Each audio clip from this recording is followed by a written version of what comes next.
Hi guys, welcome back to my YouTube channel oneness learning classes में आप सभी का स्वागत है। तो माई सेल्फ ब्रजेश सर। तो आज हम लोग जो है कि केमिस्ट्री का जो पहला चैप्टर था, ठीक है ना, केमिकल रिएक्शन, उसमें जो कुछ पॉइंट बाकी रह गए थे पिछले वीडियो से, क्योंकि लगभग वीडियो जो है कि इसमें अच्छी तरह से समझा कर यदि वीडियो क्रिएट किया जाता है, बनाया जाता है, तो उसमें समय लग जा रहा है मेरे प्यारे बच्चों। तो इसमें आप लोग अच्छी तरह से समझना है कि लास्ट ये वीडियो है एक पहले चैप्टर का जो है कि 3 पार्ट में बना है।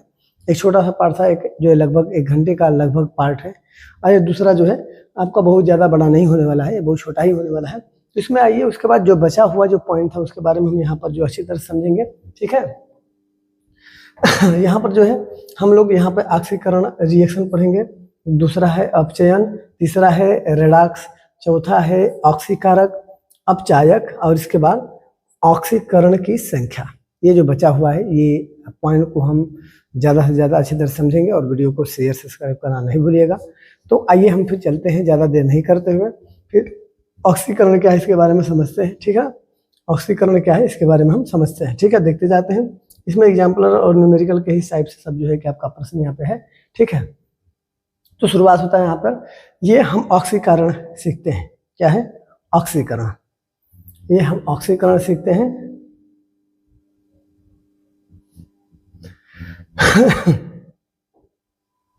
यहाँ पे दिया हुआ है ऑक्सीकरण के, यहाँ पे दिया हुआ है, पहले समझेंगे। यहाँ पे ये दिया कि ऑक्सीकरण जो होता है एक रासायनिक प्रक्रिया है। ऑक्सीकरण क्या है? एक रासायनिक प्रक्रिया है, ठीक है। क्योंकि भाई इसमें केमिकल इक्वेशन है, तो कहने का मतलब रासायनिक ही क्रिया होगी, ठीक है। केमिकल इक्वेशन है तो इसमें रासायनिक क्रिया ही होगी। तो क्या कर रहा है कि रासायनिक प्रक्रिया है जिसमें किसी पदार्थ के परमाणु या अणु, ध्यान समझिएगा, इसमें परमाणु हो या अणु हो, इलेक्ट्रॉनों को खो देते हैं। परमाणु या इलेक्ट्रॉनों को ये खो देते हैं, और इसी प्रक्रिया को आमतौर पर ऑक्सीजन के साथ प्रतिक्रिया होती है, और जो बचता है उसके साथ जो है क्या होती है? प्रतिक्रिया होती है।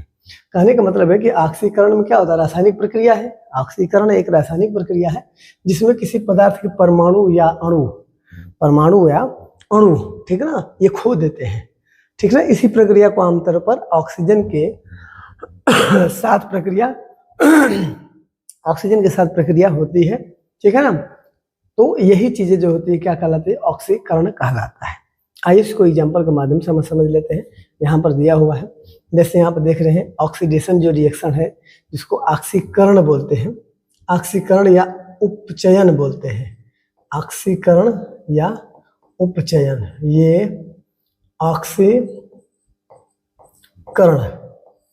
ये ऑक्सीकरण रिएक्शन है, क्रिया, ठीक है। ऑक्सीकरण ये क्रिया है। तब इसमें देखेंगे ये हमारा सल्फर है, सल्फर के साथ ऑक्सीजन है। जब इसको मिलाया जाता है तो होता क्या है? इसमें एस का ऑक्सीडेशन हो जाता है।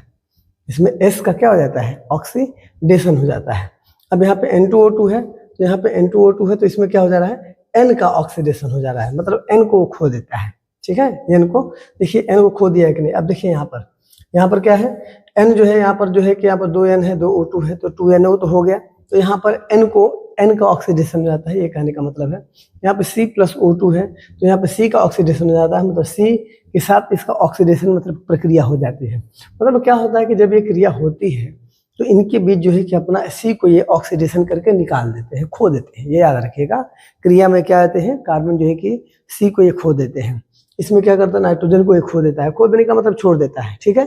तो वही चीजें होती है ऑक्सीकरण या उपचयन कहलाता है। तो सिंपल आप बताएं कि यह रासायनिक प्रक्रिया है जिसमें, ठीक ना, जिसमें ये क्या करती है? अपने अणु को या परमाणु को क्या कर देती है? खो देती है। और ये प्रक्रिया जब साथ होती है, ये प्रतिक्रिया साथ होती है, तो उसी को हम क्या कहते हैं?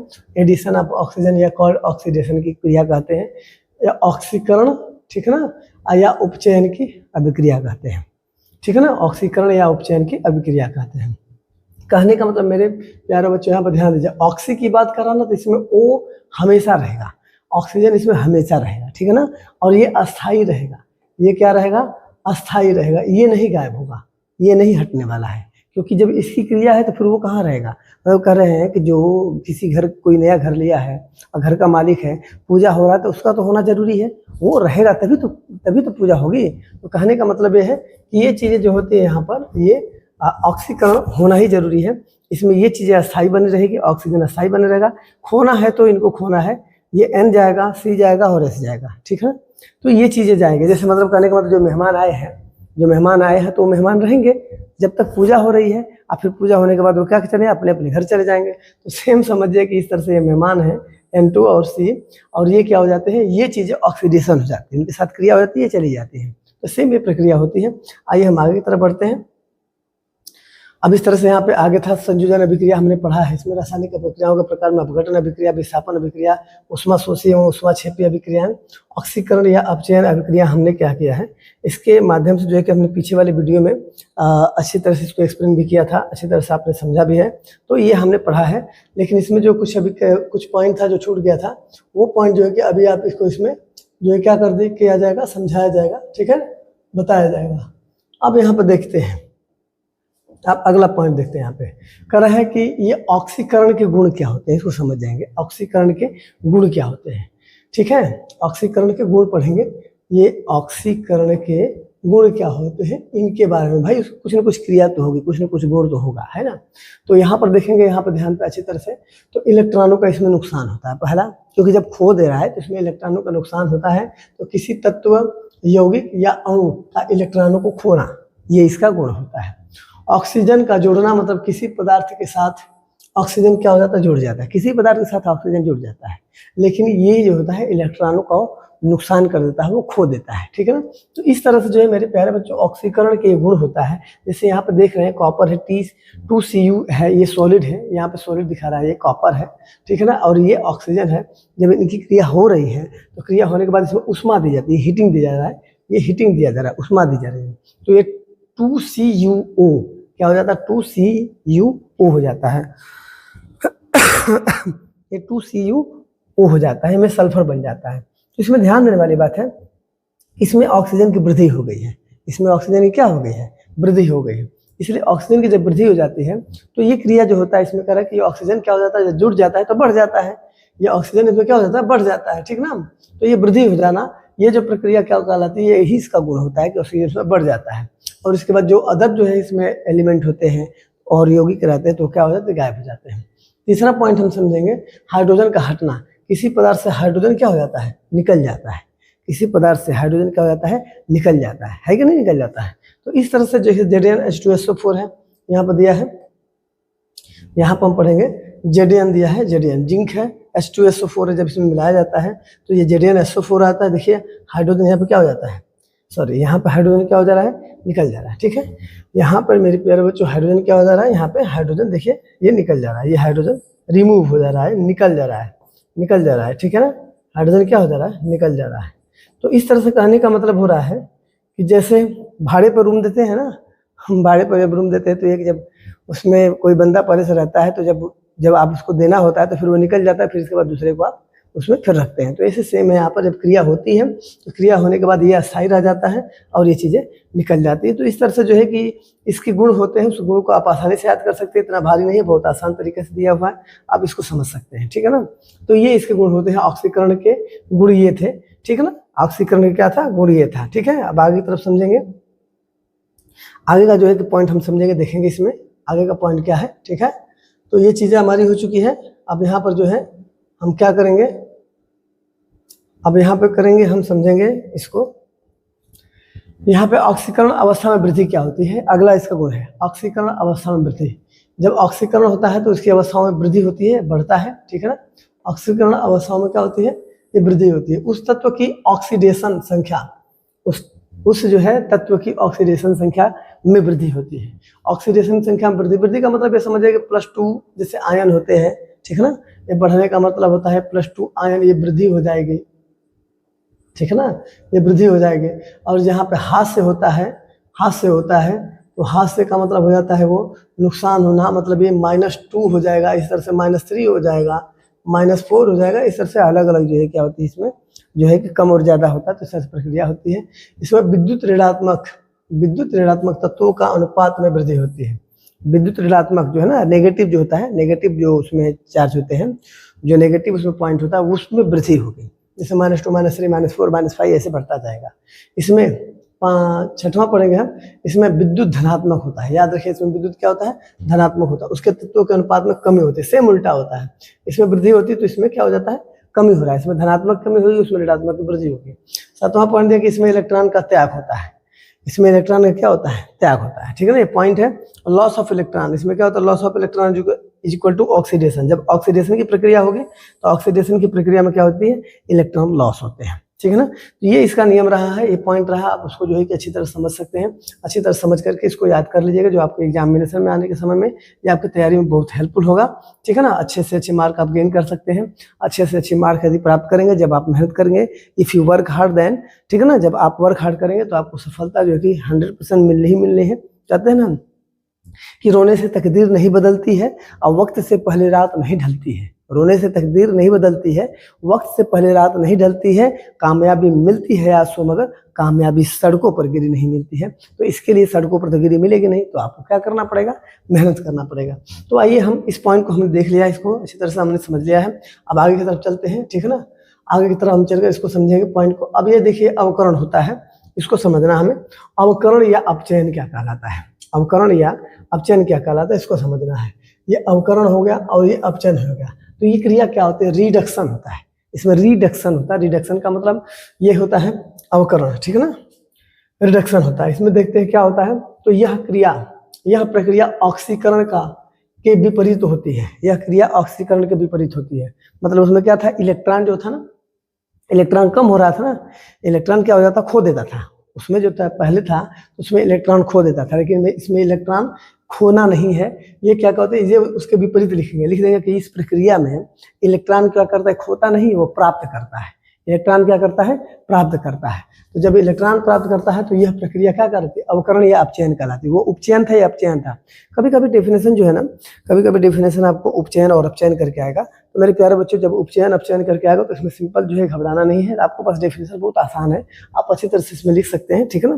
कि जिसमें जो है कि क्या करता है, इलेक्ट्रॉन का त्याग कर देता है या खो देता है, तो उसे उपचयन अभिक्रिया कहते हैं। आज इसमें इलेक्ट्रॉन और पाता है या मिलता है, ठीक है ना, तो वो जो है हमारे क्या कहलाती है, अपचयन प्रक्रिया कहलाती है। यही डेफिनेशन है आपका। एक मार्क का जो है, लगभग 1 मार्क का जो है कि आपका ये क्वेश्चन होता है। अब अवकरण के गुण बोलेगा, अवकरण के गुण बोलेगा या अपचयन के गुण बोलेगा, तो बात तो एक ही है, भले नाम अलग अलग है। जैसे कहते हैं हमारे घर में जो बच्चे होते हैं ना, छोटे छोटे बच्चे, उसका नाम पुकार नाम कहीं रख देते हैं। उसका तो नाम तो एक असली होता है। असली का मतलब जैसे हमारे सर्टिफिकेट में, पेपर में उसका नाम जो है कि लिखा होता है, बट उसका नाम जैसे मान लो गोलू है, टेलू है, मेलू है, सब देखते ही अपने आजू बाजू में जो बोलते हैं कि नहीं बोलते हैं। तो इस तरह से है। तो इलेक्ट्रॉनों को क्या करता है, इसमें इसका गुण होता है कि इलेक्ट्रॉनों को प्राप्त करता है। किसी तत्व, यौगिक या अणु का इलेक्ट्रॉन को प्राप्त करना, ये इसका गुण होता है। दूसरा, हाइड्रोजन को जोड़ना। किसी पदार्थ में हाइड्रोजन का जुड़ना, हाइड्रोजन पदार्थ से क्या हो जाता है, जुड़ जाता है, इसमें लॉस नहीं होता है, ठीक है ना। जैसे C2H2 है प्लस H2 इसमें जुड़ गया, ये जुड़ गया, तो जुड़ जाने के बाद क्या हो जाएगा, ये H4 और H मिल के प्लस हो जाएगा, तो 4 इसका और 2 मिल के कितना हो जाएगा, ये 6 हो जाता है। हो जाता है कि नहीं हो जाता है। हाइड्रोजन जुड़ गया, उसमें घट जा रहा था, इसमें +2 हो जाता है, मतलब ये प्लस हो जाता है। अब ऑक्सीजन का हटना, किसी पदार्थ से ऑक्सीजन निकल जाता है, यहाँ पे ऑक्सीजन निकल जाएगा। जैसे Fe2O3 है, अब +3 CO है, ठीक है ना। तो यहाँ पे देखिए क्या हो जाएगा, 2Fe, यहाँ पे ऑक्सीजन क्या हो गया है, रिमूव हो गया है, निकल गया है। यहाँ पे निकल गया है, यहाँ पे दिख रहा है आपको, यहाँ पे निकल गया है, निकल गया कि नहीं निकल गया है, यहाँ पे निकल गया। Fe के साथ, फेरस के साथ जो है कि ऑक्सीजन क्या हो गया, निकल गया है। तो कहने का मतलब ये कि आपको पॉइंट बहुत आसान मेथड से है, बहुत आसान तरीका से आप अच्छी तरह से इसको पढ़ के जो है अपने एग्जाम में अच्छे मार्क भी गेन करेंगे, यदि आप अच्छी तरह से मेहनत करते हैं तो। क्योंकि ये सब डिपेंड होता है किस पे, कर्म पे डिपेंड होता है, मेहनत पे डिपेंड होता है। तो आप अच्छे तरह से मेहनत करेंगे तो आपको सफल होना ही होना है, उसको कोई रोक नहीं सकता है। तो आइए हम आगे की तरफ देखते हैं, अगला पॉइंट क्या है, ठीक है। अगले पॉइंट की तरफ चलते हैं। अगला पॉइंट हमारा ये है अवकरण के गुण, ठीक है ना। और उसके आगे और है अवकरण के गुण में और आगे पढ़ेंगे। इसमें ऑक्सीजन, इसमें जो है कि इसमें जो है, इसमें ऑक्सीकरण की संख्या जो होती है घटती है। ऑक्सीकरण की संख्या क्या होती है, उसमें बढ़ रही थी, उसमें घटेगी। इसमें विद्युत ऋणात्मक जो होता है, इसमें विद्युत ऋणात्मक तत्वों के अनुपात में कमी होती है। उसका उल्टा है, सेम इसमें जो गुण होगा सब उल्टा होगा उपचयन के। तो इसमें जो है क्या कर रहा है, इसमें विद्युत धनात्मक तत्वों का अनुपात में वृद्धि होती है, इस तरह से वृद्धि हो रही है। और सातवां में कह रहा है कि इस तरह से इसमें इलेक्ट्रॉन ग्रहण होता है। तो इस तरह से मेरे प्यारे बच्चों यहाँ पर जो पॉइंट सारे दिए हुए हैं, तो ये गेन ऑफ इलेक्ट्रॉन बराबर रिडक्शन होता है। गेन ऑफ इलेक्ट्रॉन मतलब रिडक्शन, यहाँ पर लिखेंगे गेन मतलब होता है वृद्धि। यहाँ क्या होता है? वृद्धि। ये वृद्धि हो रही है किसमें? इलेक्ट्रॉन में। जो इलेक्ट्रॉन में क्या हो रही है? वृद्धि हो रही है। तो ये बराबर होता है इलेक्ट्रॉन में वृद्धि बराबर जो होता है यहाँ पर, समझेंगे ना, इलेक्ट्रॉन में वृद्धि बराबर होता है ये आपका रिडक्शन। क्या हो जाता है? रिडक्शन मतलब ये अवकरण। क्या हो जाता है? अवकरण हो जाता है। ठीक है, इसमें जो है क्या हो जाता है? अवकरण हो जाता है, अवकरण हो जाता है। ठीक है, तो इस तरह से ये जो है मेरे पॉइंट यहाँ पर जो है कि मेरे प्यारे बच्चों, इस तरह से आपका सब जो है यहाँ पर दिया हुआ है, इसको अच्छी तरह समझना है। ये चीज़ आपका पॉइंट हो चुकी है। लगभग हम आगे की तरफ फिर बढ़ते हैं और देखते हैं आगे की तरफ क्या है। यहाँ पर जो है कि अब पढ़ेंगे हम रेडॉक्स रिएक्शन पढ़ेंगे। रेडॉक्स रिएक्शन क्या होता है इसको समझना है। तो रेडॉक्स रिएक्शन में क्या होता है कि जब एक ही रिएक्शन में कह रहा है कि जब एक ही यहाँ पर दिया हुआ है, जब एक ही इसकी साइज इसकी साइज जो है यहाँ पर, हाँ, जब यहाँ कह रहा है कि एक ही रिएक्शन में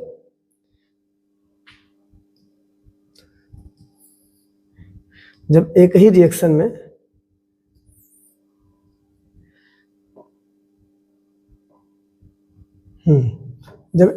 रिएक्शन में रिडक्शन और ऑक्सीडेशन मतलब होता है, रिडक्शन और ऑक्सीडेशन मतलब होता है यहाँ पर जो है कि उपचयन और अपचयन क्या कहलाता है? यहाँ पे उपचयन प्लस यहाँ पे अपचयन कह रहा है कि उपचयन और अपचयन कह रहा है कि दोनों ही होते हैं। याद रखिएगा, बहुत आसान मेथड है कि इसमें जब एक ही में उपचयन और अपचयन दोनों होंगे तो ये दोनों जब क्रिया होती है तो उसी को हम क्या कहते हैं? रेडॉक्स रिएक्शन कहते हैं। उसी को हम क्या कहते हैं? रेडॉक्स रिएक्शन कहते हैं। या ऐसा इसको कह सकते हैं कि यह उपचयन अपचयन अभिक्रिया, क्या बोलते हैं? उपचयन अपचयन अभिक्रिया। अब यहाँ पर हम देखते हैं यहाँ पर क्या हो रहा है?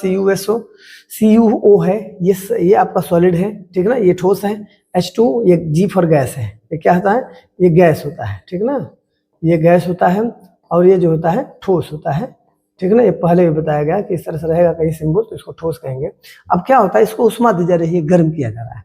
तो गर्म किया तो यहाँ पे ध्यान दीजिए कि ये रिडक्सिंग एजेंट है, यहाँ पे हाइड्रोजन, और यहाँ पे ऑक्सीडेशन रिजेंट है, यहाँ पे ऑक्सीडेशन है ना, ऑक्सीजन है और यहाँ पे हाइड्रोजन है। तो इसलिए क्या कहता है? ऑक्सीजन होता है ऑक्सीडेशन एजेंट हो जाएगा, और यहाँ पे हाइड्रोजन है तो ये जो है कि हाइड्रोजन एजेंट हो जाएगा। तो यहाँ पे ऑक्सीडेशन जो होता है यहाँ पे उपचयन हो जाएगा। ये अपचयन प्रक्रिया हो रही है, ये उपचयन हो रहा है, ये अपचयन हो रहा है, ठीक ना। अब ये जब क्रिया हो रही है तो इसमें रिडक्शन हो रहा है। तो रिडक्शन का मतलब हो जाता है, यहाँ से देखिए, यहाँ पर जो O था, यहाँ पर जो ये O था, ठीक ना, ये चीजें आकर यहाँ पर क्या हो गई है? यहाँ पर बढ़ गई है। तो वही कहने का मतलब होता है यहाँ पे बढ़ गई है, ठीक है ना। H2 यहाँ पे बढ़ गया तो इस तरह से क्या हो जाता है? CuSO4 हो जाता है, Cu हो जाता है, Cu मतलब कॉपर हो जाता है, ये कॉपर, ठीक है ना, ये कॉपर हो जाता है, ये ठोस में रहता है, ठीक है।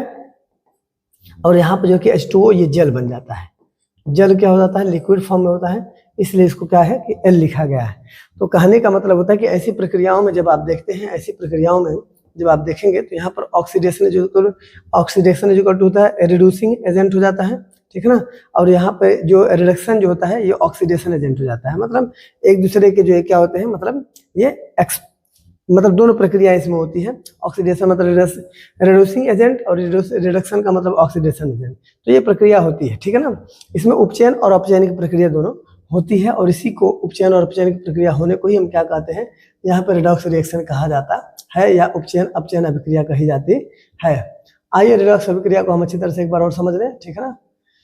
हम देखिए यहाँ पर हम समझते हैं, ये Fe2O3 है, यहाँ पर +3 CO है। ये जो है कि यहाँ पर रिडक्शन कैसे हो रहा है? तो देखिए यहाँ पे 2Fe हो जाएगा, यहाँ पे 2Fe हो गया। तो ये देखिए यहाँ पर जो ऑक्सीजन था, यहाँ पे समझेंगे, यहाँ पे जो ऑक्सीजन था, ये ऑक्सीजन यहाँ पे है, ठीक है ना। तो यहाँ का ऑक्सीजन जो ये था O3, ये ऑक्सीजन जो है कि यहाँ का ऑक्सीजन जो है यहाँ पे चला आता है, ठीक है ना। ये जो देखिए यहाँ पर ऑक्सीजन जो होता है, ये यहाँ का जो ऑक्सीजन है ये 2Fe हो जाता है, 2Fe, ठीक है। और यहाँ पर जो था ऑक्सीजन है यहाँ पे 3, यहाँ पे C हो जाता है, ठीक है ना। ये रिडक्शन अभिक्रिया है, या 3 है, C है। और ये जो है कि ऑक्सीजन इसमें का जो उठ के यहाँ पे चला गया O2, और यही जो है कि एक्टिविटी जो है कि आपका ऑक्सीडेशन रिएक्शन कहलाता है, या इसको हम उपचयन अपचयन अभिक्रिया कहते हैं। ये ऑक्सीडेशन हो गया। अब यहाँ पे भी ऑक्सीडेशन आप समझना, तो यहाँ पे भी समझ सकते हैं। यहाँ पे H2SO है, ये गैस फॉर्म में है, तो यहाँ पे क्या हो जाता है, ये H सिंपल आ जाता है, यहाँ पे जो है कि S जो है कि यहाँ पे सल्फर यहाँ पे सिंगल आ जाता है। जो सल्फर जब यहाँ पे आता है तो सल्फर का आना जो होता है ये यहाँ से ऐसे चलता है, यहाँ से ऐसे चलता है और यहाँ पे चला आता है। इसके बाद जो हाइड्रोजन है, तो हाइड्रोजन यहाँ से उठता है और हाइड्रोजन उठने के बाद इसमें चला आता है, ठीक है ना। अब यहाँ पे जो Cl है, तो Cl यहाँ पर जो क्या हो जाती है, यहाँ पे यहाँ से आ जाती है। तो कहने का मतलब ये है, ये रिडक्शन हो गया। इसमें ऑक्सीडेशन हो जाता है तो इसमें रिडक्शन होता है। जब कहने का मतलब ये है कि जहाँ पे ऑक्सीजन जाता है, जब ऑक्सीजन एक जगह से उठ के दूसरे पार्ट में जाएगा, जैसे ये दूसरे पार्ट में गया है, ऑक्सीजन चला गया है ना, ये जो है कि ऑक्सीजन यहाँ से गया है ना, तो ऑक्सीजन जब यहाँ से गया है ऑक्सीजन, तो ऑक्सीजन की जाने की जो प्रक्रिया होती है यहाँ पर दूसरे फॉर्म में जाने की प्रक्रिया होती है, तो ये रिडक्शन होता है, ठीक है ना। ये रिडक्शन होता है, इसको हम ऑक्सीकरण भी कहते हैं। और यहाँ पर जब हाइड्रोजन यहाँ पे देखिए, यहाँ पे हम समझेंगे, यहाँ पर हाइड्रोजन जो है यहाँ पे देखिए, अब Cl है तो Cl यहाँ पे चला आएगा और ये हाइड्रोजन क्या हो जाता है, ये हाइड्रोजन यहाँ से उठता है, सॉरी ये हाइड्रोजन यहाँ पर से, ये हाइड्रोजन, ठीक है ना, यहाँ से हाइड्रोजन ये जो है कि यहाँ पे चला आता है, तो हाइड्रोजन का जाना ये रिडक्शन हो जाता है, वो जाके वहाँ पे क्या हो जाता है, बढ़ जाता है। मतलब इस तरह से कहने का मतलब प्रक्रिया जो होती है ऑक्सीजन का दूसरे में बढ़ जाना, ठीक है ना, ये ऑक्सीडेशन होता है। हाइड्रोजन का दूसरे में चले जाना, ये क्या हो जाता है, आपका रिडक्शन होता है, मतलब ठीक है ना। ऑक्सीडेशन में ये आपका उपचयन होगा और ये हो जाएगा अपचयन हो जाएगा। तो इस तरह से मेरे प्यारे बच्चों अच्छी तरह से ये प्रक्रिया यहाँ पे आप समझ लीजिएगा। और फिर इसके बाद जो है कि आप इस तरह से एग्जाम्पल को आप डेफिनेशन के माध्यम से दे सकते हैं, ठीक है। अब आइए आगे तरफ बढ़ते हैं, आगे वाला पॉइंट समझते हैं। जो है कि हमने छोटे से वीडियो में जो है कि हमने इंक्लूड कर दिया, क्योंकि चाहिए था कि इस वीडियो को थोड़ा सा उसी में इंक्लूड कर देना, बस ज़्यादा वीडियो बड़ा हो रहा था, तो कुछ पॉइंट छूट गया तो इसको इस वीडियो में डाल दिया गया। बाद में फिर इसको मर्ज करके आपको बड़ा सा बड़ा वीडियो दिया जाएगा। तब तक के लिए फिर आपको नेक्स्ट वीडियो के साथ मिलते हैं, कोई ना कोई फिर आप सब्जेक्ट का लेकर चलेंगे। तब तक के लिए मिलते हैं फिर। जय हिंद, जय भारत।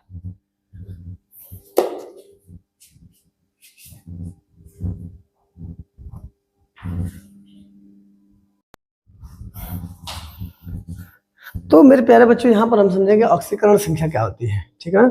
यहाँ पर हम समझेंगे ऑक्सीकरण संख्या क्या होती है, इसको समझना है, ठीक है ना। ये ऑक्सीकरण संख्या हम समझेंगे, ठीक है।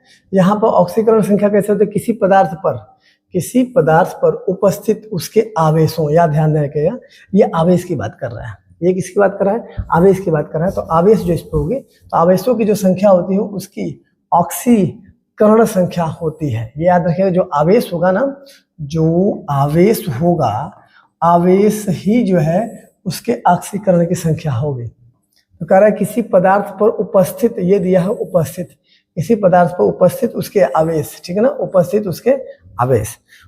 उसके जो आवेश होंगे, मतलब ये उपस्थित जो उसमें आवेश होंगे ना, ये आवेश होंगे, और यही जो संख्या होगी, आवेश की जो संख्या होगी, उसी को उसकी ऑक्सीकरण संख्या कहलाती है। उपस्थित आवेश की संख्या ऑक्सीकरण संख्या कहलाती है। किसी पदार्थ में उपस्थित आवेश की संख्या ऑक्सीकरण संख्या कहलाती है। अब इसको हम समझना है कैसे है। देखिए यहाँ पर क्या होता है, ये Na है, सोडियम है, इक्वल टू जो है कि OH, यहाँ पर दिया है H2 है, फिर O इसके इक्वल टू जो है कि OH2SO4, ये आपका दिया हुआ है। मतलब कह रहा है कि Na की जो संख्या होगी, सोडियम की संख्या ऑक्सीजन के बराबर होगी, यहाँ पर हाइड्रोजन की संख्या O के बराबर होगा, ऑक्सीजन के बराबर होगा, H2SO4 के जो आवेश होंगे वो O के बराबर होंगे। कहने का मतलब जो है कि यहाँ पर सोडियम का जो आवेश होगा O के बराबर होगा, हाइड्रोजन का आवेश O के बराबर होगा, H2SO4 का आवेश O के बराबर होगा। जैसे यहाँ पे देख लेते हैं, यहाँ पे CO3 है, तो यहाँ पे CO3 का मतलब ये एक पॉइंट जो बताता है ना, एक पॉइंट बताता है, ये दूसरा पॉइंट है, तो इसका मतलब होता है ये ऑक्सीकरण संख्या है। तो ऑक्सीकरण संख्या कितनी है, 1 और 2, गिनती में कितनी हो जाएगी, ऑक्सीकरण संख्या 2 हो जाती है। अब यहाँ पे क्या होता है, NH4 है, तो यहाँ पे प्लस चार्ज लग जाने का मतलब होता है धनात्मक आवेश, तो यहाँ पर जो उसकी संख्या क्या हो जाएगी, अब यहाँ पर 3 है, यहाँ पे 3 है और यहाँ पे 4 है, तो यहाँ पर 1 प्लस लगने का मतलब होता है +1 है। तो कहने का मतलब जैसे आपको -2 दिया है, तो ये ऋणात्मक आवेश कहलाएगा। ये क्या कहलाएगा, ऋणात्मक आवेश। इसको हम ऋणात्मक आवेश कहते हैं, ठीक है, इसको हम ऋणात्मक आवेश कहते हैं। और यहीं पर प्लस जब हो जाएगा, ठीक है ना, यहाँ पर जब आपका प्लस हो जाएगा +1, तो ये धनात्मक आवेश कहलाएगा। क्या कहलाएगा, धनात्मक आवेश आवेश कहलाता है, ये ध्यान रखिएगा। तो इस तरह से कहने का मतलब होता है कि जो इसमें ऑक्सीकरण संख्या होती है, इसका ही यही जो ऑक्सीकरण जो संख्या होती है ना, उसकी जो संख्या होती है उसी ये उपस्थित जितना आवेश होता है इसमें, जो एक आवेश है, ये आवेश है, -2 है तो -2 आवेश है, +1 है तो +1 आवेश है, जो उपस्थित आवेश होगा उसी की संख्या क्या कहलाती है, बस ऑक्सीकरण की संख्या कहलाती है। ठीक है, तो इसको आप अच्छी तरह समझ गए, बहुत सिंपल है, बहुत ज्यादा बात नहीं। किसी पदार्थ पर उपस्थित उसके आवेशों की संख्या, आवेशों की संख्या उसकी ऑक्सीकरण संख्या कहलाती है। ठीक है ना, आइए आगे की तरफ बढ़ते हैं। आगे पॉइंट देख लेते हैं हम क्या दिया हुआ है, ये तो लगभग हो गया अपना। अब हम आते हैं यहाँ पे ऑक्सीकरण संख्या जो है कि किस चीज पे होती है, इसको अच्छी तरह समझना है। ऑक्सीकरण संख्या तो यहाँ पर क्या रहा है, पहला यहाँ पे ऑक्सीकरण जो संख्या होगी, यहाँ पे देखते हैं, यहाँ पे दिया कि ऑक्सीकरण संख्या जो होती है ये फर्स्ट ए वर्ग में क्षार धातु जितना है, हीलियम है, लिथियम है, सोडियम है, ठीक है ना, ये सारे चीज होते हैं, जितने भी ये आपका फर्स्ट ए वर्ग में होगा। आप इसमें जो है कि सारणी में देख सकते हैं, जो आपके बुक में दिया है, तो उसमें आप देख सकते हैं वहां पर +1 आवेश होगा। ठीक है, वर्ग 2 में देखेंगे तो क्षारीय मृदा धातु होती है, बेरिलियम, मैग्नीशियम है, कैल्शियम है। ठीक है ना, तो इस तरह से इस पर जो है कितना हो जाता है, +2 होता है, धनात्मक आवेश होगा। वर्ग जो है कि 4, 5, 6 में जो है कि 6 में होता है, 6, 1 में हाइड्रोजन जो ग्रुप होता है, तो इसमें देखिए F दिया है, Cl दिया है, ब्रोमियम दिया है। ठीक है ना, तो इस तरह से ये चीज इस पे माइनस होता है। और यहाँ पर जो डी वाला दिया ऑक्सीजन, जो ऑक्सीजन ग्रुप होता है डी में, मतलब खाली ऑक्सीजन जो होता है, तो ऑक्सीजन जहाँ पे भी रहेगा इसमें -2 का क्या होता है, ये संख्या होती है, आवेश की संख्या होती है। इसमें ऋणात्मक 2 होता है, इसमें भी ऋणात्मक 2 1 होता है, इसमें धनात्मक 2 होता है, इसमें धनात्मक 1 होता है। पहले ग्रुप में, पहले एक में, फर्स्ट ए में, फिर इसका सेकंड ए में, फिर इसके बाद यहाँ पर क्या हो जाता है, 6th ए में, हाइड्रोजन ग्रुप में आपको देखने को मिलेगा। तो H2SO4 में इसकी ऑक्सीकरण संख्या क्या होगी, ये बताना रहेगा आपको। मान लीजिए कि इसमें कोई डेफिनेशन दे दिया है, कह रहा है कि H2SO4 में इसकी ऑक्सीकरण संख्या क्या होगी। तो आइए हम देखते हैं, सॉल्यूशन करते हैं। तो H2SO4 का ऑक्सीजन जो नंबर है आप देखते हैं क्या है, 0 है। ऑक्सीडेशन नंबर क्या होता है, यहाँ पे 0 है, बस कुछ करना नहीं है। यहाँ पर हाइड्रोजन का क्या 1 है, तो 1 का 2 में मल्टीप्लाई कर दीजिए।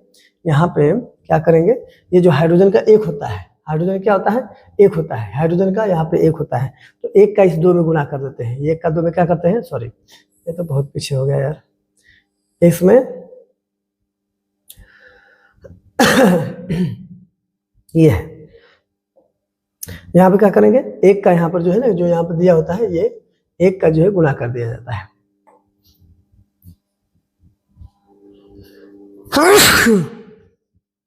यहाँ पे प्लस है, 1 है, तो 1 का 2 में गुणा किया जाता है। ठीक है, अब यहाँ पर फिर इसके बाद सल्फर हो जाता है। सल्फर का यहाँ पर निकाले, सल्फर का भी चेक कर लें हम यहाँ पर। तो यहाँ पर सल्फर का देख लेंगे, ठीक है ना, सल्फर का मिला लेंगे तो ये किस ग्रुप में आएगा, ये सेकंड ए ग्रुप में आता है। तो यहाँ पे हो जाएगा 1 × 2 और प्लस एस हो जाएगा। ठीक है, अब प्लस माइनस क्या हो जाता है, इसका प्लस माइनस, जब ब्रैकेट ओपन करते हैं, ब्रैकेट जब यहाँ पे ओपन करते हैं, ब्रैकेट ओपन करते हैं, तो यहाँ पे क्या हो जाएगा, प्लस का माइनस में, यहाँ पे क्या था आपका H2SO, O का कितना है यहाँ पे, O का कितना यहाँ पे दिया है, ऑक्सीजन का यहाँ पे 2 दिया है, ऑक्सीजन का यहाँ पे क्या दिया है, ध्यान समझिएगा, ऑक्सीजन का यहाँ पे 2 दिया है। ठीक है, तो ऑक्सीजन का 2 दिया, तो यहाँ पे क्या करेंगे, प्लस रख के इसमें ब्रैकेट लगा देंगे। यहाँ पे क्या करेंगे, ब्रैकेट लगा देंगे। ठीक ना, ब्रैकेट लगा देंगे, तो यहाँ पर क्या हो जाएगा, -2 हो जाएगा, और इस 4 का मल्टीप्लाई करते हैं, इस 4 का क्या करते हैं, यहाँ मल्टीप्लाई कर देते हैं। अब इसका निकाल लेते हैं कितना होता है, अब इसका क्या करेंगे, निकालेंगे। ठीक है ना, यहाँ पे इसका निकालेंगे, देखते हैं। तो यहाँ पर क्या होगा, 1 × 2 हो जाएगा, और ये s हो जाएगा, प्लस माइनस का मल्टीप्लाई करेंगे तो प्लस माइनस का मल्टीप्लाई माइनस होता है। ठीक है ना, तो ये हो जाएगा 2 × 4 = 8, ये -8 हो जाता है। कितना हो जाता है, -8। इसके बाद हम देखते हैं यहाँ पर क्या हो जाता है कि 2 + s हो गया। ठीक है ना, ये -8 हो गया, तो ये क्या करेंगे, 8 -8 में से 2 को सब्ट्रैक्ट करते हैं, है कि नहीं,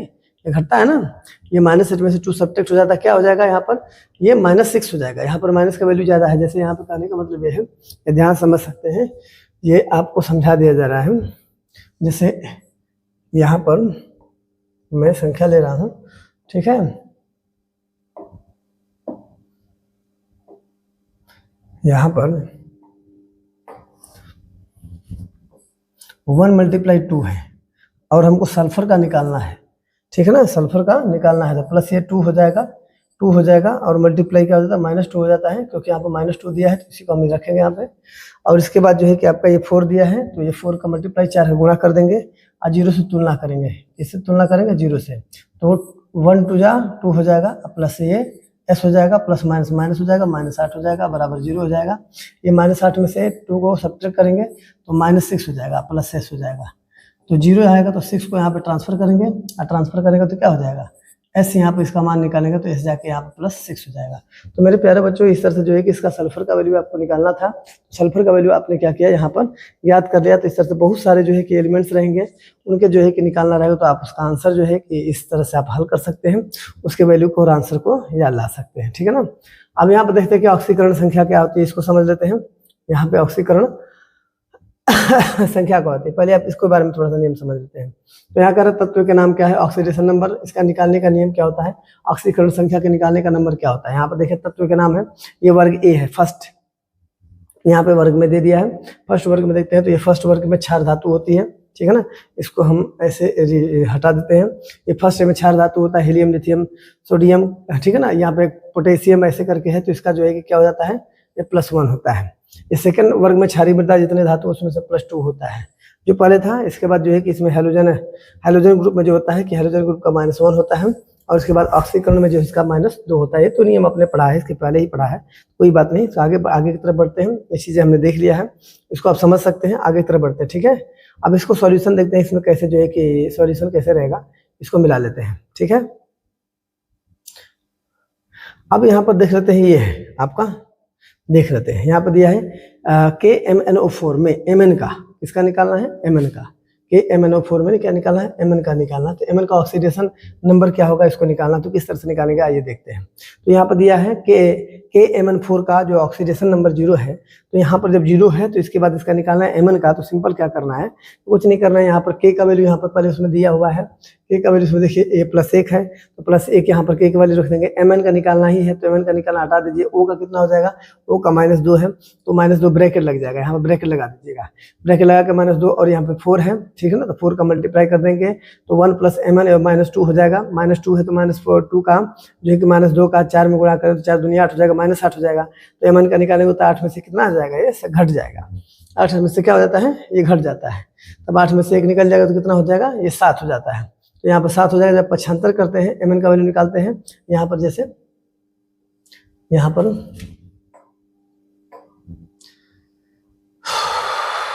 ये प्रक्रिया यहाँ पे देख लेते हैं। ये 1 है, 1 प्लस है, यहाँ पे Mn है, और ये -8 बराबर 0 है। तो क्या करेंगे, Mn की वैल्यू निकालनी है। तो Mn की वैल्यू निकालना है तो क्या करेंगे, ये प्लस वहाँ पर रखेंगे और 8 बराबर 0 रखेंगे। तो यहाँ पे Mn की वैल्यू जब निकालेंगे तो Mn की वैल्यू क्या हो जाएगी, ये सॉरी Mn की जो वैल्यू होगी, ठीक है ना। Mn का वैल्यू जो होगा तो ये 8 में से 1 जाएगा, कितना हो जाएगा, ये -7 हो जाएगा। 8 में से 1 जाएगा, कितना होगा, -7 हो जाएगा, ठीक है ना। माइनस का वैल्यू ज़्यादा तो माइनस का वैल्यू होगा। अब 7 को पक्षांतर करते हैं, ये माइनस उधर जाकर क्या हो जाता है, ये माइनस यहाँ तक रहेगा, बराबर के बाद जब जाता है ना, ये बराबर के बाद जाता है तो वहाँ पर जाके क्या हो जाता है, प्लस हो जाता है। यहाँ पे जाने के बाद क्या हो जाता है, प्लस हो जाता है, ठीक है ना। यहाँ पे जाने के बाद क्या हो जाता है, ये प्लस हो जाता है, ठीक है। इसको थोड़ा सा सही कर लेते हैं क्योंकि ये n नहीं दिख रहा था, इस तरह से। तो इस तरह से वैल्यू आता है मेरे प्यारे बच्चों। तो यहाँ पर आप आसानी तरह से इसको समझ सकते हैं, ठीक है ना। कैलकुलेशन जो है कि आपको सामने ऐसे दिया गया है। यदि इस तरह से आपके आगे क्वेश्चन आता है, इस तरह से आपके आगे क्वेश्चन आता है तो आप आसानी तरह से इसको समझ सकते हैं, ठीक है।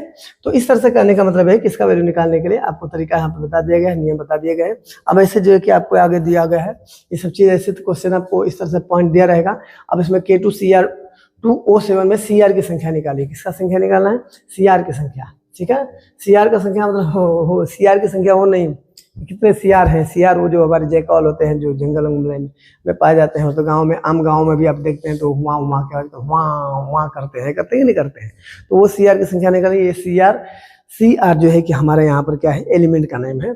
तो इसको निकालना तो सिंपल, K का वैल्यू कितना है, यहाँ पर K का वैल्यू देखिए, यहाँ पर K का वैल्यू ये +1 है, K का वैल्यू +1 है। तो क्या करेंगे, यहाँ पर K रखेंगे और यहाँ पर ये जो 2 है ना, इसका गुणा कर देंगे, 2 एकम 2 हो जाएगा। Cr का निकालना है, यहाँ पर क्या करेंगे, Cr का निकालना तो Cr मल्टीप्लाई क्या हो जाता है कि ये 2 है ना, Cr मल्टीप्लाई 2, तो Cr का मल्टीप्लाई 2 यहाँ पर रख देंगे। प्लस जो है कि ऑक्सीजन का -2 है, यहाँ पर देखिए ऑक्सीजन का माइनस यहाँ पर 2 है तो -2 रख देंगे गुणे, यहाँ पर क्या करेंगे, यहाँ पर 7 रख देंगे, ठीक है ना। वो पहले से दिया हुआ है, यहाँ पर इसको हटा देते हैं। तो ये हो जाता है 1 2 1 जा 2 हो जाएगा, यहाँ पे ये 2 1 जा 2 हो जाता है। इसके बाद 2Cr हो जाता है। और यहाँ पर क्या रखेंगे, यहाँ पर जो है कि हम ऑक्सीजन है तो ऑक्सीजन का -2 रखेंगे, -2 रखेंगे। और गुणा कितना है, यहाँ पर 7 है तो 7 का गुणा करने के 7 दूनी कितना हो जाएगा, -14 हो गया। तो अब ये 14 है, अब ध्यान रखिए यहाँ पे 14 में से 2 घट जाएगा। अब 14 में से 2 घट जाएगा कितना हो जाएगा, -12 होगा। तो -12 को जब पक्षांतर करेंगे, ठीक है ना, यहाँ जब घटा दिए हैं तो जब इसको पक्षांतर करेंगे, यहाँ पे -12 आया है, और जब उसको उधर पक्षांतर करें धनात्मक हो जाता है, -12 आ जाता है। 2Cr बराबर निकालेंगे इसका, 2Cr बराबर निकालेंगे तो 2Cr बराबर क्या हो जाएगा, यहाँ पर Cr का वैल्यू निकालेंगे तो 2 से क्या करेंगे, इसको भाग देंगे। 2 से क्या करते हैं, यहाँ भाग देते हैं, याद रखिएगा। यहाँ पर 2 से इसमें भाग देंगे, ठीक है ना, ऐसे 2 से भाग देंगे। 2 6 कितना हो जाता है, 12 हो जाता है। यही इसकी संख्या +6 आती है। तो इस तरह से हमको जैसे बहुत सारे प्रश्न दिए आते हैं तो हम आसानी से इसको सॉल्व कर सकते हैं। ऐसे प्रश्नों को, उनके वैल्यू को भी हम फाइंड कर सकते हैं, ठीक है ना, उनके वैल्यू को भी हम क्या कर सकते हैं, उसमें निकाल सकते हैं। तो इस तरह से मेरे प्यारे बच्चों बहुत सारे प्रश्न आपके सामने इस तरह से जो है कि दिए रहेंगे। जैसे इसमें OF2 में O की ऑक्सीजन की संख्या जो कि आप आसानी से निकाल सकते हैं, यहाँ पर दिया हुआ है, इसको आसानी से समझ सकते हैं। O है तो O का निकालना, तो फिर F2 है तो F2 में प्लस रख देंगे। F का वैल्यू यहाँ पर देख लेंगे, F का वैल्यू किस में आ रहा है, F का वैल्यू ये है, वर्ग जो है किस में आ रहा है, 6 में आ रहा है। तो वर्ग 6 में -1 है तो -1 रख के फिर 2 का गुणा कर देंगे तो 2 एकम 2 हो जाएगा, -2 हो जाएगा। O का वैल्यू निकालना है, ऑक्सीजन का मान निकालना है, तो फिर 2 को क्या करेंगे, यहाँ पर पक्षांतर कर देंगे। 2 क्या करते हैं, यहाँ पर पक्षांतर कर देते हैं। 2 को यहाँ पर पक्षांतर कर देंगे, जब इस साइड में लेके आएंगे तो क्या हो जाएगा, माइनस से वो प्लस में आ जाता है। तो इस तरह से बहुत सारे प्रश्न जो है कि हमारे सामने यदि होते हैं तो हम उनको आसानी से ऐसे हल कर सकते हैं, इसका वैल्यू निकाल सकते हैं। इसमें H2O2 में O की संख्या निकालनी है तो H2O2 में O की संख्या निकालनी, तो सिंपल आप इसमें कैलकुलेशन में देख रहे हैं और कैलकुलेशन में देख के आप इसको सॉल्व कर लेते हैं, ठीक है ना। यहाँ पर हाइड्रोजन कितना है, हाइड्रोजन के यहाँ पर हाइड्रोजन के यहाँ पे 1 है, तो हाइड्रोजन का 1 है तो यहाँ पर क्या करेंगे, 1 का गुणा कर देंगे। हाइड्रोजन का 1 है तो यहाँ पे 1 का गुणा कर दिया जाता है हाइड्रोजन का, ठीक है ना। यहाँ पे क्या करते हैं, गुणे 1 कर देंगे तो 1 दूनी 2 हो जाएगा यहाँ पे। और ये क्या हो जाता है, यहाँ पे 2 O हो जाता है, 2 O। अब इसको पक्षांतर कर दे, 2 को इधर लेके आते हैं, ठीक है ना, ठीक है ना। 2 को उधर लेके आते हैं तो प्लस से इधर आके क्या हो जाता है, प्लस से इधर आकर माइनस हो जाता है। ये 2 इधर आ जाता है। जब O का वैल्यू निकालते हैं, केवल O का वैल्यू निकालते हैं तो ये 2 से क्या करते हैं, यहाँ पे डिवाइड करते हैं, 2 से भाग देते हैं, 2 कम क्या हो जाता है, -1 हो जाता है। इस तरह से आपका आंसर यहाँ पे आ जाता है, ठीक है ना। 1 का 2 में गुणा किया 2, यहाँ पे 2 हो गया तो इसका O का तो मान निकालना है, तो ये 2 को ले जाकर जब पक्षांतर करते हैं तो यहाँ पर प्लस है ना, यहाँ प्लस है तो जब पक्षांतर होने के बाद जब क्या हो जाता है, माइनस हो जाता है। और उसके बाद जब उसका वैल्यू निकालते हैं, O का 2 से भाग देंगे, आंसर हो जाएगा। तो इस तरह से मेरे प्यारे बच्चों यहाँ पर जो है कि बहुत आसान मेथड से जो है कि आपको बहुत सारे जो न्यूमेरिकल्स भी हैं, न्यूमेरिकल्स भी समझाए गए हैं, तो आप उसकी तैयारी कर सकते हैं। अब यहाँ पर भी देखिए आपका यह दिया कि CaH2 में H की ऑक्सीकरण संख्या क्या होगी, आप यहाँ पर देख सकते हैं CaH2 का ऑक्सीडेशन नंबर हम निकालना है, तो यहाँ पर क्या हो जाएगा, यहाँ पर Ca का देखेंगे। अब देखिए C का देखेंगे, C का, इसमें Ca है, यहाँ पर दिया है सेकंड वाले में, यहाँ +2 है तो यहाँ +2 है तो यहाँ +2 रख दिया। अब इसके बाद H2 बच गया है, तो H2 बच गया तो 2 का H में गुणा करें तो 2H हो जाएगा। 2 को इधर ट्रांसफर करेंगे या पक्षांतर करेंगे तो यहाँ प्लस है तो इधर आकर माइनस हो जाएगा, और H की वैल्यू निकालेंगे तो सेम वैसे जिसे उसमें डिवाइड किया था सेम उसमें भी ऐसी प्रक्रिया होनी है, ठीक है ना। अब इस तरह से बहुत सारे क्वेश्चन जैसे कि अभिक्रिया MgO + CO2 आपने इसमें पूरा पढ़ा हुआ है, पूरे जब आपको डेफिनेशन को एक्सप्लेन किया गया तो इसमें समझ सकते हैं। मैग्नीशियम डाइऑक्साइड में +O2 मिलाते हैं, कार्बन डाइऑक्साइड, तो Mg + CO2 में किस पदार्थ का ऑक्सीकरण होता है, ये जो है कि RRB JEE में जो है कि 2019 में आया हुआ है। तो इसमें देख सकते हैं कि ये प्रक्रिया जो हमारी होती है, यहाँ पर देख लिए इसमें कौन सी प्रक्रिया होती है, इसको समझना है। यहाँ पर ऑक्सीजन जो है, यहाँ पे ऑक्सीजन जो है कि यहाँ पर क्या हो गया, ऑक्सीजन यहाँ पे आ गया, ठीक ना। ऑक्सीजन यहाँ पर क्या हो गया, बढ़ गया, ठीक ना। ये ऑक्सीजन इसमें एंटर हो गया, तो ये एंटर होने के बाद क्या हो जाता है, ऑक्सीडेशन की प्रक्रिया इसमें हो रही है। इसकी प्रक्रिया हो रही है ऑक्सीडेशन की प्रक्रिया, लेकिन इसमें कह रहा है कौन कौन सी, जैसे मैग्नीशियम कार्बन मोनोऑक्साइड होगा, क्या होगा। इस तरह से क्वेश्चन को जो है कि हमें क्या करना है, जल्दी में हल करते हुए कार्बन मोनोऑक्साइड बनाएगा, क्या बन जाएगा, ये कार्बन मोनोऑक्साइड बनता है, ठीक ना। अब यहाँ पर दूसरा क्वेश्चन में आते हैं H2O2 + Cl2, ये बन जाता है 2HCl, क्या बन जाता है, 2HCl। अब 2HCl बनता है तो इसमें देखिए ऑक्सीजन क्या हो रहा है, यहाँ पर जो है कि अभिक्रिया हाइड्रोजन में जो है यहाँ पे H2O में किसके रूप में काम करता है, ये हाइड्रोजन जो है किसके रूप में काम करता है, तो इसको फॉर्म को हमने देखेंगे। तब यहाँ पर जो है कि ये एक अम्ल के रूप में एक अम्ल के रूप में, एक ऑक्सीकारक के रूप में, एक अपचयक के रूप में, या एक क्षार के रूप में। तो यहाँ पे देखिए ऑक्सीजन यहाँ पे आ रहा ना, तो हमने क्या पढ़ा था इसके पहले हमने पढ़ा था कि नहीं पढ़ा था, ये ध्यान दीजिएगा थोड़ा सा, इसके पहले हम आपको वीडियो लेकर आ रहे हैं। तो इसमें कौन सी प्रक्रिया पढ़े थे हम लोग, यहाँ पर रिडक्सिंग एजेंट है, और यहाँ पर जो हाइड्रोजन जब होता है तो ये हाइड्रोजन जब उसमें बढ़ता है ना, तो ये देखिए इसमें आपको एग्जाम्पल पीछे में थोड़ा सा लोग चलते हैं हम लोग, पीछे वाले में चलते हैं, ठीक है ना। ये देखिए ये रिडक्शन अभिक्रिया, यहाँ पर जो है कि ऑक्सीजन बढ़ जाता है ना, तो इस तरह से जो प्रक्रिया हमने यहाँ पर समझा था, तो ये रिडक्शन था, अवकरण जिसको था, अपचयन था, है ना, उपचायक था, ऑक्सीडेशन मतलब उपचायक था, ठीक है ना। रिडक्शन मतलब यहाँ पर रिडक्शन जो था अवकरण था, ये अपचयन था, यहाँ पर ये प्रक्रिया अपचयन।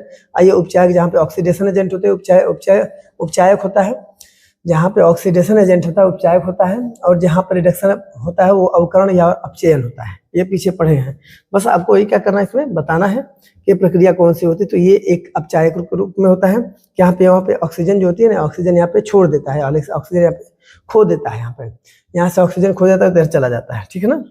तो ये नियम पीछे वाला पढ़ रहेंगे तो आप जल्दी में बता सकते हैं। PbO2 प्लस 4HCl है, तो इसमें कह रहा है कि ऑक्सीकृत होने वाला पदार्थ कौन सा है, कह रहा है कि इसमें ऑक्सीकृत होने वाले पदार्थ कौन सा है। तो डेफिनेशन आप उसमें तैयार किए हैं, और जब डेफिनेशन तैयार किए हैं तो यहाँ पर देख लीजिए, अब यहाँ पर 4HCl है, वहाँ पे 4HCl है, तो ये 4HCl जो है यहाँ पर क्या हो जाता है, देखिए यहाँ 4HCl, तो Cl इसमें क्या हो जाता है, Cl, यहाँ पे Cl जो है क्या होता है, ऑक्सीकृत होने वाला पदार्थ जो इसमें क्या है, Cl का देख लेते हैं इसमें। हाँ, ऑक्सीकृत होने वाला पदार्थ जो होता है इसमें हाइड्रोजन में HCl है, हाइड्रोक्लोरिक एसिड है, ठीक है ना, ये हाइड्रोक्लोरिक एसिड। तो इस तरह से आपका जो आंसर क्या हो जाता है, यहाँ पर ये आंसर आपका हाइड्रोक्लोरिक एसिड होता है, ठीक ना, हाइड्रोक्लोरिक एसिड। क्योंकि इसको थोड़ा सा पॉज कर लेते हैं, ये हाइड्रोक्लोरिक एसिड हो जाता है, ठीक ना। क्योंकि यहाँ पे जो है कि HCl देखिए, यहाँ Pb है, PbCl2 है, तो यहाँ पे Cl भी जो है कि हट जाता है, ये हाइड्रोक्लोरिक। यहाँ पे Cl जो है कि इसमें क्या हो जाता है, इसमें आ जाता है, Cl यहाँ से उठ के, यहाँ से जो Cl है ये यहाँ से चलाता है। लेकिन इसमें जो है कह रहा है कि ऑक्सीकृत कौन सा होने वाला पदार्थ है, तो ऑक्सीकृत होने वाला पदार्थ क्या है, HCl है, हाइड्रोक्लोरिक एसिड है। यहाँ पे देखिए HCl है, ठीक है ना, यहाँ पे HCl है, इस तरह से हाइड्रोक्लोरिक अम्ल होगा। अब आइए आगे पढ़ते हैं। डैश में ऑक्सीकरण और अपचयन होने वाले दोनों, ये जो है कि SSC MTS में 2020 में आया था, ये SSC जो है कि 2021 में आया था। तो इसमें ऑक्सीकरण और अपचयन दोनों होते हैं, किसमें होते हैं, प्रतिस्थापन अभिक्रिया, विस्थापन अभिक्रिया, रेडॉक्स अभिक्रिया। रेडॉक्स अभिक्रिया में होती है, क्योंकि हम पढ़े हुए हैं ना, रेडॉक्स अभिक्रिया में हमने बताया था अपचयन उपचयन दोनों होता है, ठीक है ना। तो इस तरह से आपका क्वेश्चन लगभग कंप्लीट हो जाता है जल्दी में। अब इसके बाद अगला प्रश्न देख लेते हैं। यहाँ पे अभिक्रिया में संबंध है, निम्नलिखित कथनों में कौन सा सरल है, ये DSSB, ठीक है ना, 2021 में आया था। ये 2PbO ऐसा है, सोलिड है, प्लस यहाँ पर CS है, ये जो है कि आपका सोलिड है, दोनों मिलते हैं तो 2PbS बनता है, और CO2 हो जाता है, गैस बनता है। इसमें कौन सा कथन गलत है, इसमें सही नहीं बताना है आपको, कौन सा कथन गलत बताना है। तो कार्बन डाइऑक्साइड या उपचयन हो रहा है, क्या है, कार्बन डाइऑक्साइड या उपचयन हो रहा है, ठीक है ना। तो ये उपचयन जो होती है, उपचयन बराबर क्या होता है, ऑक्सीडेशन होता है। ये क्या होता है, उपचयन बराबर जो होता है ना, ये उपचयन, ये उपचयन बराबर यहाँ पर उपचयन बराबर क्या होता है, ये ऑक्सीडेशन होता है, और यहाँ अपचयन बराबर रिडक्शन होता है, ध्यान रखिएगा, ऑक्सीडेशन बराबर रिडक्शन होता है। तो इस तरह प्रक्रिया में हम देख रहे हैं कि कौन सा इसमें आंसर होगा, उसका समझना है कि कार्बन डाइऑक्साइड उपचयन हो रहा है नहीं हो रहा है। तो ये प्रक्रिया जो है कि हम पीछे वाले एग्जाम्पल को थोड़ा सा ध्यान फोकस करेंगे, जो हमने उसका डेफिनेशन बताया था, उस डेफिनेशन की तरफ चलते हुए हमें देखेंगे इसका जो है कि अभिक्रिया कार्बन डाइऑक्साइड उपचयन हो रहा है, ये लेड अपचयन होता जा रहा है क्या, इस तरह से ये मिलाएंगे। इसके बाद कार्बन का ग्रहण हो रहा है, सॉरी यहाँ पर लेड तो है नहीं, है ना, लेड का अपचयन होता जा रहा है, ये नहीं, यहाँ पे कार्बन डाइऑक्साइड का उपचयन हो रहा है, कार्बन डाइऑक्साइड है ना, यहाँ पे कार्बन डाइऑक्साइड का उपचयन हो रहा है। तो ये आपका आंसर लगभग सही होगा, लगभग सही नहीं पूरा सही होगा इसमें, ठीक ना। अब यहाँ पर जो है कि लेड भी है, लेड का भी अपचयन होता जा रहा है, तो इसमें कौन सा गलत है, ये चीज एक गलत जिसमें बताना है, तो इसमें सही नहीं बताना है, ये इसमें सही नहीं बताना, ठीक ना, इसमें सही नहीं बताना, आपको गलत बताना है। जिसका आंसर होगा उसको आपको सही करना है, ठीक ना, इसमें जो आंसर होगा ये सही करना। तो इसमें जो है लेड का जो है क्या हो रहा है, यहाँ पर लेड का अपचयन होता जा रहा है, लेड का अपचयन होता जा रहा है, तो सब बी है।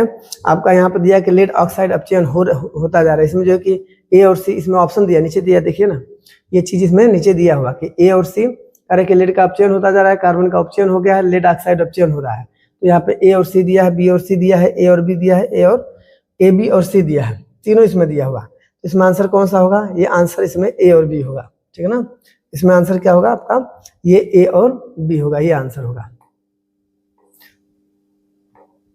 ये आंसर होगा, ठीक है ना, ये आंसर होगा। क्यों आंसर होगा उसको समझना है, सबसे बड़ी चीज यहाँ पर उसको समझना है। सबसे बड़ी चीज यहाँ पे है कि ए और बी होने के कारण क्या होता है, इसमें कार्बन डाइऑक्साइड का उपचयन हो रहा है, कार्बन डाइऑक्साइड क्या हो रहा है, उपचयन हो रहा है। यहाँ पर देखिए कार्बन डाइऑक्साइड का उपचयन हो रहा है और यहाँ लेड का जो है कि अपचयन हो रहा है। तो जब लेड का अपचयन होगा तो इसमें दोनों प्रक्रिया हो रही है, कार्बन डाइऑक्साइड का उपचयन भी हो रहा है, लेड का अपचयन भी हो रहा है। तब इसमें कहने का मतलब ए और बी उसका आंसर होगा। इस तरह से जो है कि हम आगे तरफ बढ़ते हैं। ये प्रक्रिया जो है कि नियम को यदि समझते हैं तो उसमें आप जो है कि अच्छी तरह से करते जाते हैं। अब ये ऑक्सीकरण अभिक्रिया में क्या होता है, तो इसका जो है कि ये CSIR UGC में 2022 में आया था। प्रोटॉनों का दान होता है, इलेक्ट्रॉनों का दान होता है, प्रोटॉन का दान नहीं दान होता है, प्रोटॉन का दान होता है, इलेक्ट्रॉन ग्रहण होते हैं, ठीक है ना, इलेक्ट्रॉन ग्रहण होते हैं। देखिए एक बार आप जाकर नियम को जो है कि एक बार थोड़ा सा सर्च करेंगे, नियम को पढ़ेंगे, आपको तुरंत जो है कि इसकी जो है कि आंसर जो है कि इसमें आपको तुरंत वहाँ पे मिल जाता है। इसमें कौन सा ऑप्शन होगा, आप तुरंत जो है कि इसमें क्या करेंगे, तुरंत यहाँ पे देखिए इलेक्ट्रॉन का दान होता है, क्योंकि आप पढ़े ना ऑक्सीकरण अभिक्रिया में क्या होता है, इलेक्ट्रॉनों को क्या कर देता है, दे देता है, इलेक्ट्रॉन को वहाँ पे खो देता है, दान कर देता है। लोहे पर जंग लगना कौन सा कारण है, NTPC में जो है कि आपको 2021 में आया था। तो ये लोहे पर जंग लगना आप जानते ही हैं। इस प्रक्रिया को आप अच्छी तरह समझेंगे क्योंकि ऑक्सीकरण उसमें होता है, ऑक्सीजन के साथ रिएक्शन कर लेता है वो, तो ये ऑक्सीकरण प्रक्रिया होती है। NTPC में एक क्वेश्चन आया था, इसका आंसर ये होगा H2SO4 में S की ऑक्सीकरण संख्या क्या होगी। ये नीट 2021 में आया था, ठीक है ना, ये नीट 2021 में आया था। इसका जो ऑप्शन आप इसमें देखेंगे तो ये सल्फर का जैसे हमने निकाला था वहां पर संख्या, उसी तरह आप निकालेंगे तो इसका जैसे हमने पहले निकाला था नियम, उसी नियम पर आपको इसको है, तो उस पर देख के आप इसको जो कि आंसर आप कमेंट सेक्शन में दे दीजिएगा। नहीं तो यहाँ पे एक सॉल्यूशन यहाँ पर दिया हुआ है, आप इसको समझ सकते हैं, ठीक है ना। अब ये KMnO4 में Mn की ऑक्सीकरण संख्या क्या होगी, इसके पर सवाल लगाया गया। ये बिहार पुलिस में आया था, एक इसमें आया था बिहार पुलिस 2021 में आया था। तो इसका भी जो कि सोल्यूशन आपको जो कि दे दिया गया है, इसमें अच्छी तरह समझना है। देखिए यहाँ पर यहाँ पर इस तरह से ये चीज आप समझ सकते हैं, और इसका आंसर A7 है, क्योंकि ये जो है कि ज़्यादा से ज़्यादा बड़ा वीडियो हो जाता है। इसके लिए जो है कि सॉल्यूशन जो कि अगले छोटे छोटे वीडियो में आपको समझाया जाता है कि ज़्यादा बड़ा ना हो। यहाँ पे NH4+ में N की ऑक्सीकरण संख्या होगी। ये SSC हेड कांस्टेबल का 2018 में आया था। इसका भी जो है कैलकुलेशन आपको जो है कि यहाँ पर दे दिया गया है, आप इसको अच्छी तरह से समझ सकते हैं, ठीक है ना। यहाँ पर देखिए सॉल्यूशन है, आप वीडियो को पॉज करके उस सॉल्यूशन को समझ सकते हैं, क्योंकि इसके पहले भी जो आपने वीडियो में बहुत सारे मैथ्स को सॉल्व किया तो इसको भी समझ सकते हैं। अब आगे आइए देखते हैं आगे में चैप्टर में क्या दिया है। अब ये दिया है कि CaH2 में H की ऑक्सीकरण संख्या क्या होगी। तो यहाँ पर जो है कि X की ऑक्सीकरण संख्या जो है कि आप आराम से जो सॉल्यूशन करके निकाल लीजिएगा, क्योंकि आपको नियम बताया गया, यहाँ पर फिर भी दे दिया जा रहा है, आप इसको समझ सकते हैं। यहाँ पर वीडियो जो है कि आपको CaH2O = 0, तो Ca का 2 हो जाता है, वो आप पीछे नियम दिखाया हूँ, उस नियम में आप देख के, ठीक है ना। प्लस हाइड्रोजन का निकालना तो 2H हो गया, 2 इधर ट्रांसफर होता है तो ये माइनस हो जाता है, फिर 2 से डिवाइड कर तो -1 हो जाता है। ये 2 से डिवाइड करेंगे तो माइनस क्या हो जाएगा, यहाँ पे -1 हो जाएगा, यहाँ पे क्या हो जाएगा, -1 हो जाता है। यहाँ से ट्रांसफर करेंगे तो -1 हो जाता है, आप उसमें देख सकते हैं, ये -1 हो जाएगा, ठीक है ना।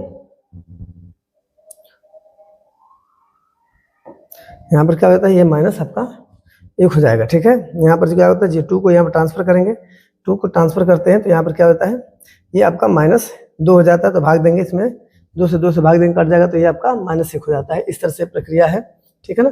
इस तरह से मेरे प्यारे बच्चों लगभग जो है कि आपको पूरे जो है कि इसमें से सॉल्यूशन हो चुका है, लगभग आपका इस तरह से पूरा ये एंड हो चुका है। और इस तरह से बहुत सारे प्रश्न जो है कि आपका आने वाले हैं, तो उस प्रश्न को अच्छी तरह से आप समझ सकते हैं। वीडियो में अंत तक जो बने रहिए, और उसमें जो है कि आप वीडियो को अंत तक बनकर जो है कि इसमें आपको क्या करना है कि अच्छी तरह समझ के तैयारी करनी है, और अपने दोस्तों मित्रों के पास भी शेयर करना है। इस जितने भी ऑब्जेक्टिव था, तो ये ऑब्जेक्टिव उससे रिलेटेड था, ठीक है ना, रिलेटेड था। तो आप नियम को पढ़ेंगे तो ये सब चीज समझ में आएगा, नियम याद रखेंगे तो सब चीज समझ में आएगा। फिर आपको फिर अगले वीडियो मिलते हैं, तब तक के लिए जय हिंद, जय भारत।